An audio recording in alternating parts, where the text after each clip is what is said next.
तालीम तालीम क्या हासिल कर रही हूँ? झक मार रही हूँ, झक। कॉलेज जाने को तो दिल ही नहीं करता। किताबें भी मुझे अच्छी नहीं लगती, किसी काम में मेरा मन नहीं लगता। और अगर तुम मेरे टीचर बनकर मुझे यूं ही टालते रहे तो देखना एक दिन वो कर जाऊंगी जो तुमने ख्वाबो ख्याल में ना सोचा होगा। Rolling money. बेटे, पैसा बड़ों के जमीन चढ़ा देता है। एक सवाल तो मर्द की सोच का तुम उठा रही हो, लेकिन बेटी दूसरा सवाल है रिश्ते का। आखिर क्या रिश्ता है औरत का मर्द से, और ये इतना नाजुक क्यों है? अंजू, फिर तो तू कुछ गड़बड़ नहीं कर रहा है ना? हरगिज नहीं अम्मी, इस बार अगर आपको मैं कमा कर ना दिखाऊं ना तो आप अजमल नहीं खजमल कहिएगा मुझे। ये तस्वीर तुमको दी है अयूब ने? हाँ, नॉवेल में रखकर भेजी थी। बेवकूफ समझता है हम दोनों को। और अगर तुम अब उसके पास जाकर चीखोगी, चिल्लाओगी, अपने प्यार का वास्ता दोगी तो लानत है मेरी जिंदगी पर और ऐसे मर्द के प्यार पर। मेरी नजर में ये इंसान 2 कौड़ी का है।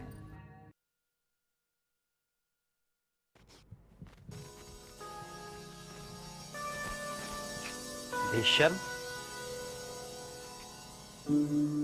ये किसकी हरकत है यार?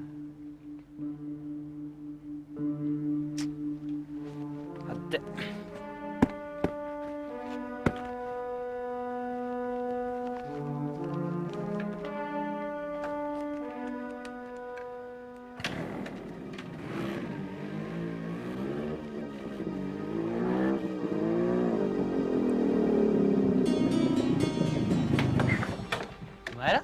क्या? कहाँ जाना है? क्यों? क्लास जाना तो बैठ जाओ। जी नहीं, शुक्रिया। तो यहाँ कैसे खड़ी हो? कुछ नहीं, ऐसे ही। ऐसे? ऐसे का क्या मतलब? कोई आ रहा है, उसका इंतजार कर रही हूँ। तुम्हें भी कोई इंतजार करवाता है? तुम्हारी उधारी वक्त पर ना दी तो मुंह फूल गया है? तो वापस कर दीजिए ना। श्योर बाबा, तुम्हारे पैसे कल तुमको वापस मिल जाएंगे। मुझे लगा शायद कॉलेज जाना इसलिए खड़ी हो। कहा ना कोई आ रहा है, और अगर जाना हुआ तो मैं उसी के साथ चली जाऊंगी। तुम्हारी मर्जी, सोच लो। चलना है?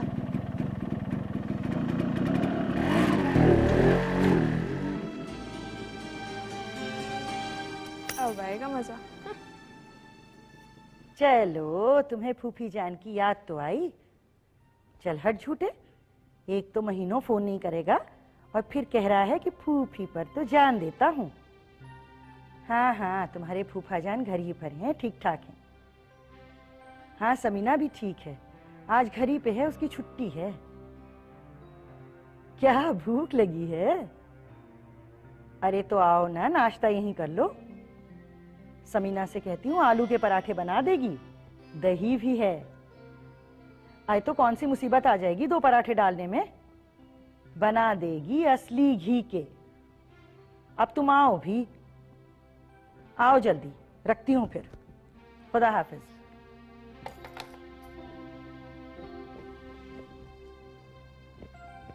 समीना जी? नसीम का फोन आया था, आ रहा है अभी। कह रहा था नाश्ता यहीं करेगा। क्या बात है बेटी? जी कुछ नहीं। तुम खुश नहीं हुई? अच्छा है आ रहे हैं। तो चलो उठो, जल्दी से 2 आलू के पराठे बना दो। घीसू भी अब अच्छे बना लेता है। नहीं, घीसू नहीं बनाएगा, तुम ही बनाओगी 2 पराठे, और दही भी बना लो जल्दी से। कहूंगी मेरे हाथ के हैं, उन्हें मेरे हाथ के पराठों की कोई तमीज थोड़ी है। अरे उसका जी चाह रहा है तो बना देना 2 पराठे, खुश हो जाएगा। मम्मी, मेरा किचन में जाने को दिल नहीं चाह रहा, और फिर वैसे भी उन्हें होटल के खाने ज्यादा पसंद है। अरे भाई, क्या चल रहा है माँ बेटियों में? हाँ? अरे नसीम का फोन आया था। हाँ। वो नाश्ते पे आ रहा है, समीना के हाथ के पराठे। मुझे नहीं बनाना किसी के लिए पराठे वराठे, और फिर कोई जबरदस्ती तो है नहीं डैडी। ये कह रही हैं कि नसीम को होटल के खाने ज्यादा पसंद है। वो मुझे बता चुके हैं, कहते मेरी जिंदगी में कोई तरतीब वर्तीब नहीं है, घर के खानों का मजा भूल चुका हूँ, और वो मुझे अच्छे भी नहीं लगते। अरे फरमाइश की है उसने। हाँ, तो घीसू भी तो बना सकता है ना डैडी? बिल्कुल बना सकता है। मैं कोई अपने हाथ तो घोल के डाल ही दूंगी पराठों में, जो वो समझ जाएंगे कि ये समीना के हाथ के हैं। फिर क्या कोई शहंशाह अकबर है वो, जो हुक्म लगाए फौरन हाथ जोड़कर तामील की जाए? हाँ भाई, वो शहंशाह अकबर नहीं हो सकता है। मुझे तो ऐसा लग रहा है कि आज दोनों के बीच में कुछ मौसम गड़बड़ है। बादल बादल छाए हुए हैं। बादल वादल कुछ नहीं है, चौंचले हैं सब इनके। एक तो पढ़ाओ लिखाओ, फिर औलाद के गुर्रे दब्बे भी सहो। सब बहाने हैं किचन में न जाने के। अपना दिल चाहेगा तो दिन भर घुसी रहेगी किचन में। अरे भाई, जब उसका जी नहीं कर रहा है तो फिर जिद क्यों की जा रही है? क्यों की जा रही है जिद? आपके लाड़ प्यार से ही बर्बाद हैं सब। बेटे, तुम इनकी बातें मत सुनो। नसीम आएगा ना तो उसको आज के पराठे खिला देना, तुम्हारे हाथ के फिर कभी खा लेगा। खुश हो गया ना मसला हल? मसला वो नहीं है, फिर क्या है? मसला ये है कि आपकी साहबजादी जताना चाहती हैं कि उन्हें नसीम की कोई परवाह ही नहीं है, कोई दिलचस्पी ही नहीं है। खास है ना? हाँ, खास लगाव और ताल्लुक की दिलचस्पी। जी हाँ, वो दिलचस्पी नहीं है। अरे भाई, बाल की खाल क्यों निकाली जा रही है? क्यों निकाली जा रही है बाल की खाल? हैं? तुम दिन भर कुछ ना कुछ सोचती रहती हो और सोचते सोचते अपना फैसला भी कर लेती हो। मेरी बात ये समझ में नहीं आती है। मेरी सब समझ में आता है, मैं कोई बच्ची नहीं हूं अब। देखो, बात का बतंगड़ मत बनाओ। अगर तुम्हें किसी चीज में दिलचस्पी है तो इसका मतलब ये नहीं है कि दूसरों को भी हो जाएगी, और अगर दूसरों को है तो मुमकिन है तुमको ना हो। है? फिर ये कयामत कहां से आ गई यार? यही तो मुश्किल है कि हर बात में कयामत मुझी को क्यों दिख जाती है, आपको क्यों नहीं दिखती? मुझे तो सुबह से शाम तक दिखती है भाई।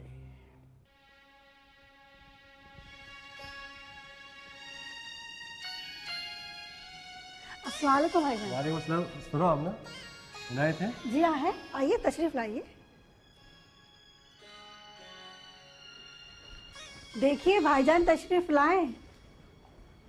अस्सलाम वालेकुम भाईजान। वालेकुम अस्सलाम। बस आप हैं और आपकी ये किताबें। अच्छा कोना पकड़ा है आपने। आप तशरीफ तो रखिए। कहिए, कैसे मिजाज हैं आपके? भाई, आपको किसी के मिजाज से क्या लेना देना? हफ्तों दोहरा महल में आपकी शक्ल दिखाई नहीं देती। बस आप तो किताबों के साथ अंडरग्राउंड हो जाते हैं। अरे भाईजान, ये चाहते हैं इनका नाश्ता पानी सब यहीं लगता रहे। घर में क्या हो रहा है क्या नहीं, इसकी खबर इन्होंने ना पहले रखी है ना अब रखते हैं। आप ना जरा अच्छी सी चाय बनाओ भाई, और देखो उसमें अदरक वदरक मत डालना। जी मुझे मालूम है आप दम की चाय पीते हैं, कुछ खाइएगा? नहीं भाई। कहिए भाईजान, कैसे जहमत की? सब खैरियत तो है ना? भाई खैरियत तो सब है। सोचा तुम तो घर से निकलते नहीं हो, मैं खुद ही चलकर तुम्हारी खैर खबर ले लूं। देखो इनायत, कुछ अरसे से मैं तुम्हारी तरफ से डरा हुआ हूँ। मेरी तरफ से? हाँ, तुम्हारे इस कलंदराना मिजाज और तबीयत को लेकर कभी कभी तशवीश होती है मुझे। मैं मानता हूँ कि ईमानदार होना अच्छा है, नेक दिल होना भी ठीक है।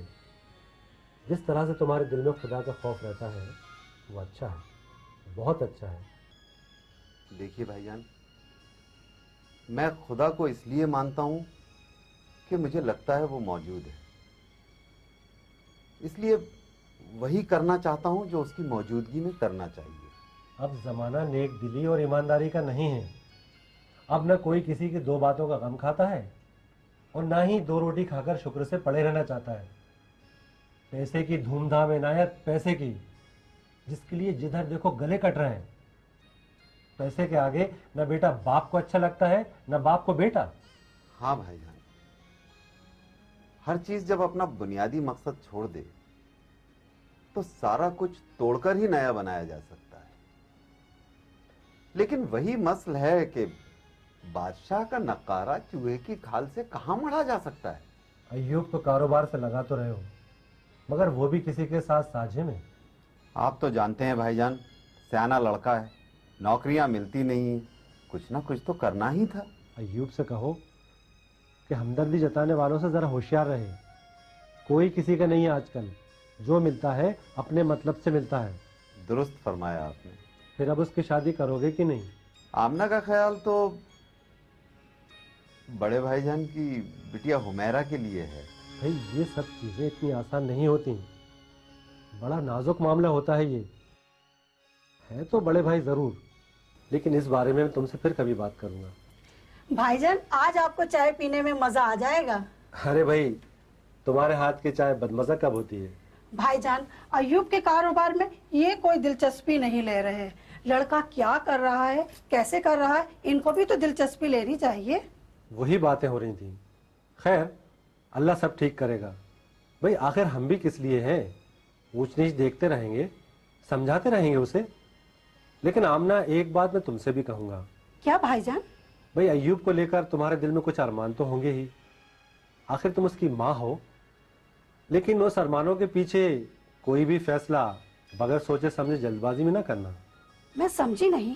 मैंने तुमसे ज्यादा इस दुनिया को देखा और परखा जरूर है। इसी के नाते कहता हूँ कि शादी ब्याह के मामले में हजारों बातें सोचना पड़ती हैं। ये जुआ बहुत सोच समझ कर खेलना चाहिए। भाईजान, कहते तो आप ठीक है।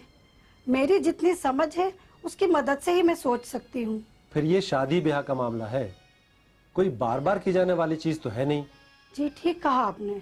भाई मेरे सामने भी एक बेटा है, एक बेटी है। जो मैं अपने लिए सोचूंगा वैसा ही तुम्हारे लिए। अच्छा भैया मैं चलूंगा, खुदा हाफिज। खुदा हाफिज। आपके भाई क्या कह रहे थे? किस बारे में? मतलब अभी क्या बात करने आए थे? कोई खास नहीं। क्यों? बात करने से पहले उन्होंने मुझे चाय बनाने भेज दिया, इसलिए पूछ रही थी। अरे भाई मेरे बड़े हैं, जमाने के चलन पर बात कर रहे थे। वो सब तो ठीक है, मगर एक बात मैं भी कह देती हूँ। क्या? सुनिए सबकी मगर करिए अपनी। और जब तुम कहो तब क्या करूं? तब भी अपनी ही करूं ना। हाँ, मेरी भला आप कब सुनते हैं? सारी जिंदगी भाइयों पर ही जान देते रहे। अरे वही नूरन बुआ होगी। लगता है आपने उस चुड़ैल को अपने कब्जे में कर लिया है। अब इश्क करने चले हैं तो जिन्नात भी कब्जे में करना पड़ेंगे। जल्दी कहिए ना, मेरे हाथ पैर ठंडे हो रहे हैं। किसी ने सुन लिया तो? कौसर, जब से तुमको करीब से देखा है अपने दिल का हाल नहीं कह सकता। हम तुमसे मिलना चाहते हैं कौसर। अल्लाह नहीं, मैं कैसे आ सकती हूँ? कोई भी बहाना करके अपनी किसी भी सहेली के साथ, बस थोड़ी देर के लिए। कौसर प्लीज देखो, मना मत करना, तुम्हें कसम है। मगर कहाँ? ह्यूमन म्यूजियम में। भाई वो तो बहुत बड़ी जगह है। कौसर तुम ऐसा करना कि। अच्छा देखिए, फोन रखिए, कोई आ जाएगा ना। अरे मैं बता रहा हूँ ना, कुछ नहीं होगा। कोई आ जाएगा तो कहना कि आ तो गई। क्या कहोगी? आ तो गई। और मैं समझ जाऊंगा कि कुछ खतरा है। और जानती हो फिर मैं क्या करूंगा? क्या कीजिएगा? फिर मैं तुमसे ऐसी बातें करूंगा जिसका कि तुम्हें जवाब न देना पड़े। और जब खतरा चला जाएगा तो कह देना चली तो गई। क्या कहोगी? चली तो गई। नहीं नहीं, आ तो गई। क्या? मैं कह रही हूँ आ तो गई, चली तो गई। क्या आ तो गई चली तो गई, दोनों काम हो रहे हैं क्या? भाई अल्लाह, आप फोन रख दीजिए। अम्मी अंदर आई थी, फिर चली गई। और सुनो, तुम्हें लगे कि मैदान खाली होगा, मेरा मतलब है कि कोई नहीं होगा, तो वो वक्त बताकर कह देना कि आप इतने बजे मुझे दुपट्टा भेज दीजिए। मैं समझ जाऊंगा और तुम्हें फोन कर दूंगा। बड़े तेज हैं आप। अब हम दोनों की हिफाजत के लिए खुफिया कोड तो बताना पड़ेंगे ना। अच्छा अब हम फोन रखते हैं। सुनो तो कौसर, एक खास बात, जब तुमको मुझे आई लव यू कहना हो तो तुम कहना कि ढम ढम ढोल बाजे। क्या? ढम ढम ढोल बाजे मतलब आई लव यू। जी बहुत ज्यादा ढोल बजाने की जरूरत नहीं पड़ेगी। कौसर एक बार कह दो ना प्लीज, ढम ढम ढोल बाजे। जी नहीं, न ढोल न नगाड़ा। तस्लीम भुयान, तस्लीम भुयान। हेलो समीना। खुश रहो। कैसे हो नसीम? बस दुआएं आप सब। अरे भाई तुम कहाँ जा रही हो? यानी वो किचन में बता दो, फिर आती हूँ। अरे रहने दो समीना, एक कटोरा दही और एक उबला अंडा चलेगा। मान लीजिए मैंने पराठे बना दिए हो तो आप खा लेते? नहीं, बिल्कुल नहीं। ये सोचकर भी नहीं कि समीना ने बनाए हैं, चलो खा लेते हैं। क्यों खाता? भाई आदमी कुछ सोचकर थोड़ा ही खाता है, ख्वाहिश होती है खाता। ख्वाहिश? अगर मुझे पकाने की ख्वाहिश ना होती तो आपको अच्छा लगता या बुरा? बिल्कुल बुरा लगता और बहुत ही बुरा लगता। सुन लिया अम्मी, मेरे मुकाबले में इनकी ख्वाहिश का दर्जा कितना बड़ा है। मुझसे शादी करने वाली लड़की का बड़ा कलेजा चाहिए। हाँ, फुबैयान मैं बिल्कुल सच कह रहा हूं। अब पॉलिटिक्स में घर रहने वालों की जिंदगी बड़ी उबड़ खाबड़ हो गई। ऐसे शौहरों की बीवियों में वो गट्स हर लड़की में नहीं मिलते। वो ऐसे मर्दों के शवरों से मानूस ही नहीं होती, वो तो बस अपनी दुनिया में रहती। तो भाई अपने मिजाज की कोई लड़की ढूंढ लो, उस तरफ तवज्जो करोगे तब तो मिलेगी। मम्मी इन्हें तो यही नहीं पता कि इनकी बीवी जिस तरह की जिंदगी गुजारना चाहेगी उसमें ये खुद क्या रोल अदा कर सकेंगे? देखो समीना, यकीनी तौर पर उसके लिए मैं वक्त निकाल पाऊंगा ये दरअसल मैं पक्का तो बता ही नहीं सकता। फिर तो यही होगा, जैसे बीवी आप चाहते हैं वैसी वो नहीं बन पाएगी, और जैसा शौहर वो चाहती है वैसे आप नहीं बन पाएंगे। हाँ, सारे दिन रस्साकशी हुआ करेगी। डैडी, इन्हें तो इश्तिहार देना चाहिए जिसमें ये सियासी आदमी की बीवी का पूरा रोल लिख दे और उसकी क्वालिफिकेशन वगैरह भी। अरे रे रे, तुम लोगों की बातों में मैं तो भूल ही गया कि मुझे बहुत जरूरी फोन करना था। तुमने भी याद नहीं दिलाया। तुम लोग बातें करो, मैं आता हूं। समीना, एक बात बताऊं, मुझे मेरे मतलब की बीवी एक बार ना भी मिले तो चलेगा। क्यों? क्योंकि मैं मर्द हूं। खाली जगहों को मुझे भरते देखने की समाज को आदत पड़ चुकी है। भाई, मामला तो औरत का है। अब अगर उसके मतलब का शौहर ना मिले तो वो तो घुटती रहेगी अंदर ही अंदर। वियान, ऐसी शादी करके मैं आ बैल मुझे मार क्यों करूं? फिर जो लड़की मेरे काम ना आए वो जाए भाड़ में। भाड़ में तो पहले जाती थी, अब तो वो भी कहती है नसीम साहब, माय फुट। आप क्या चीज है, बड़े बड़ों से कह देती है, गेट लॉस्ट। समीना मैडम जी, मैंने बड़ी बड़ी दिमाग खराब लड़कियों को थूक कर चाटते देखा है। बड़ी बड़ी है ना? जी हाँ, बड़ी बड़ी जो जमीन पर पैर नहीं रखती थी। आपको जलसों में दरिया बिछाने से तो फुर्सत नहीं मिलती, बड़ी बड़ी के करीब क्या ख्वाबों में पहुंच गए आप? मैं दरिया बिछाता हूँ? मैं जलसों में दरिया बिछाता हूँ? देखा भैया आपने, ये मेरी इज्जत है इनकी निगाहों में। अरे भाई, तुम लोग फिर लड़ पड़े। चलता हूँ, खुदा हाफिज।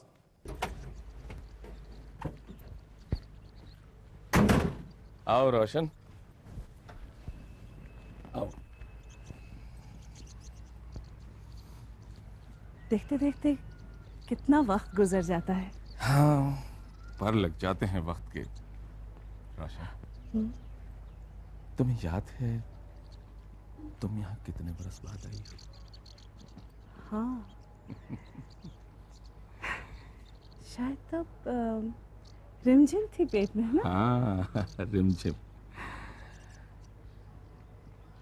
वजाहत भाई कुछ कह रहे थे? हाँ, कह तो रहे थे। क्या कह रहे थे? हटाई, क्या फायदा? नहीं, मुझे बताओ ना।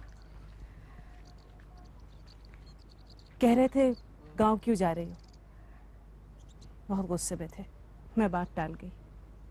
मैं जानता हूँ उन्हें इस बात पर गुस्सा आया होगा। अरे मैंने तो किसी से जिक्र भी नहीं किया। रिमझिम को बताया था तो वो खुशी से नाचने लगी, उसी से हुमैरा को पता चला। अच्छा। आपने कभी एक बात महसूस की है? कौन सी बात? अब मैं ज़ोहरा महल में थकने लगी हूँ। जो दिन गुजरता है वो पहले से ज्यादा थका देता है। पहले ऐसा नहीं था। शायद मुझे बच्चों को पालना है ये सोचकर जो कुछ भी होता रहा मैं सहती रही। पर अब बच्चे बड़े हो गए।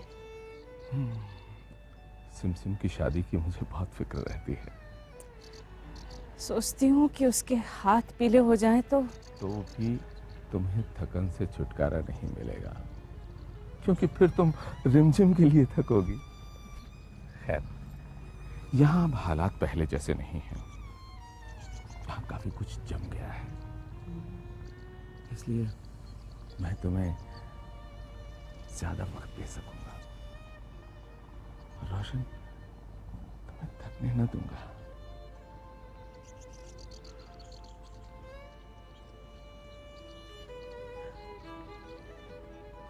मैंने तो अपनी जिंदगी के दिन काट ही लिए, लेकिन अब बच्चे समझदार हो गए हैं। वो अपने तरीके से इस दुनिया को समझना चाह रहे हैं, अपनी आंखों से हर चीज को देखना चाहते हैं। सिमसिम कह रही थी कि वो अन्ना नानी पर फिल्म बनाएगी। अन्ना नानी पर? हाँ,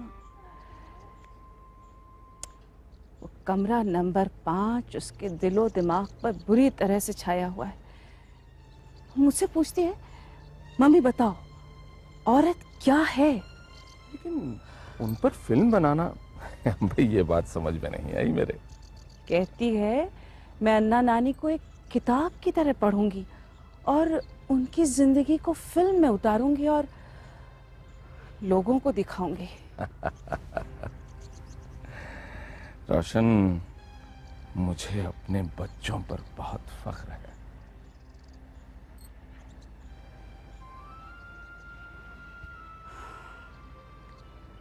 लेकिन मुझे डर लगता है। क्यों? वजाहत भाई। अरे क्या वजाहत भाई करती हो तुम? वो कोई खुदा है? वो किसी को उस कमरे के पास तक तो फटकने नहीं देते। एक फसाद खड़ा हो जाएगा और सिमसिम बहुत ही जिद्दी लड़की है, वो उनकी एक न सुनेगी। क्या तुम समझती हो रोशन कि मुबारक वजाहत साहब की रियाया है? यहाँ उनका कोई बंधुआ मजदूर? मैं भी देख लूंगा कि वो क्या करते हैं। अगर ये बात है तो सिमसिम से कहो कि वो अपनी अन्ना नानी के पास जितनी बार जाना चाहे जाए। मैं भी देख लूंगा कि उसका कोई क्या बिगाड़ता है।